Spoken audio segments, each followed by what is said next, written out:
राज्यभरात गॅस टंचाईमुळे जनजीवन पूर्णपणे विस्कळीत झाले असून नागरिकांना मोठ्या अडचणींचा सामना करावा लागत आहे। आज संपूर्ण महाराष्ट्रासह बुलढाणा जिल्ह्यातील खामगाव शहरात आज वंचित बहुजन आघाडीच्या वतीने आंदोलन केले। यावेळी नरेंद्र कब मिलेगा सिलेंडर म्हणत निषेध व्यक्त केला। गॅससाठी तासनतास रांगेत उभे राहावे लागत असून अकोला आणि अमरावतीमध्ये गॅस मिळवताना 2 जणांचा मृत्यू झाल्याच्या घटना समोर आल्या आहेत।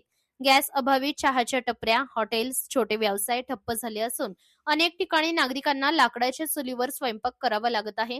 काळा बाजारही वाढला असून काही ठिकाणी सिलेंडर 5 ते 7 हजार रुपयांना विकला जात असल्याचा आरोप आहे।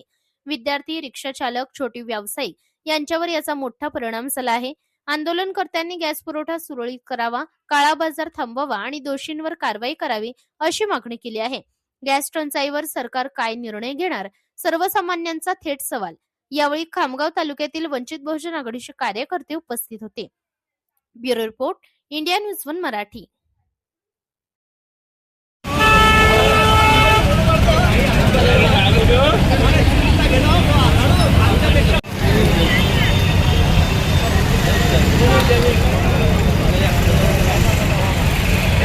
मास्टर टोक या लोकांवरती केला की आपल्या पैशाचं जे काही चलन होतं हे चलनामध्ये करण्यासाठी आलेले या जिल्ह्यातील तालुक्यातील सर्व तमाम कार्यकर्ते बांधवांनो, जेव्हा पण परिस्थिती इतकी वाईट आहे, एवढं सगळं असूनही जे काही स्वतःला विरोधी पक्ष समजतात, मग त्या ठिकाणी राष्ट्रवादी असेल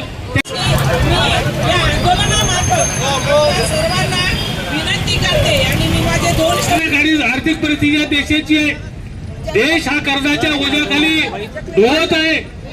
रिझर्व्ह बँकेची काही जे गंगाजळी असेल ते गंगाजळी